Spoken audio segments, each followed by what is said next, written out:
Nandito tayo para tulungan ang mga cancer patients at hindi para bigyan sila ng stress. But I really need to teach this woman a lesson.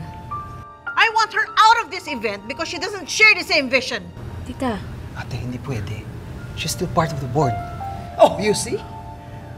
Oh, I didn't expect you to say that. So, you heard him, right? Giselle? Personally? Hindi mo ako pwedeng paalisin.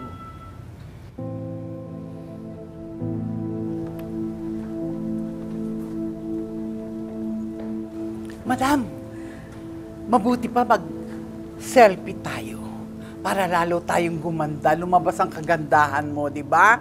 Para bonggesyus! At the same time, next week sasama na kami sa picnic mo. Oh, siya, let's go. Let's go. RJ naman, sana pinabayaan mo na lang ako. Ate, I just did the right thing. The right thing? Eh parang pinalabas mo na siya pa rin yung kinakampihan mo. Baka nakakalimutan mo na pinahiya niya yung anak mo. Ate, hindi ko nakakalimutan. Pero we need to calm down. Hindi maganda na makita tayo ng mga cancer patients na ganito. RJ, I know.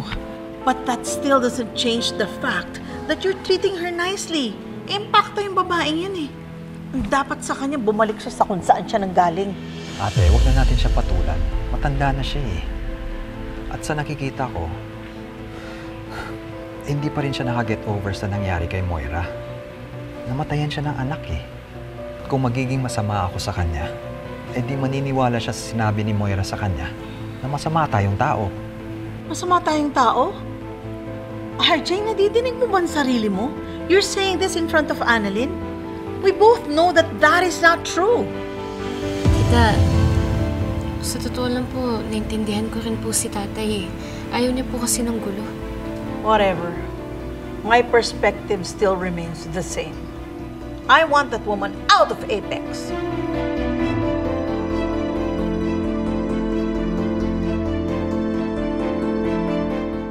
Ready? 1, 2, 3, smile. Ano, maganda ba ako sa kuha nyo? Yes po, madam. Ganda niyo po, ma'am. Isa pa po. You're so honest. Merci. Oh, RJ, mabutit nandito ka. Alam niyo ba that RJ is such a gentleman? He allowed me to stay.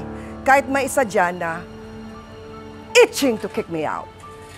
But of course, I don't really care about her. I would like to thank RJ again. Merci beaucoup, RJ, for being so nice to me. Kahit niloko mo ang anak ko nung buhay pa siya.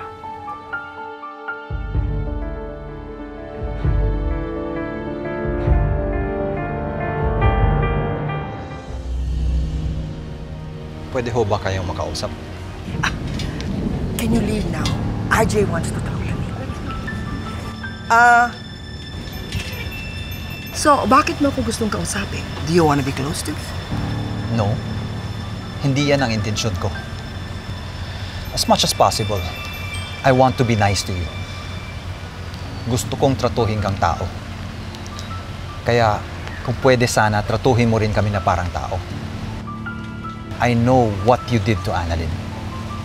Alam mo ba, na pwede kitang kasuhan dahil sa ginawa mo sa kanya? Pero ayaw na ng gulo ni Annalyn. Pero kung gagawin mo ulit sa anak ko yun, ako na ang makakalaban mo. Pinagbabantaan mo ba ako? Ibang klase ka rin. Mas ibang klase ka. Kung galit ka sa akin mo ilabas yung galit mo. Huwag sa anak ko. Now you're lecturing me. Pwede ba? Huwag kang gumawa ng gulo dito. Kasi pinapahiya mo lang ang sarili mo. At ang gusto ko lang, sana mag-asal tao ka. Excuse me.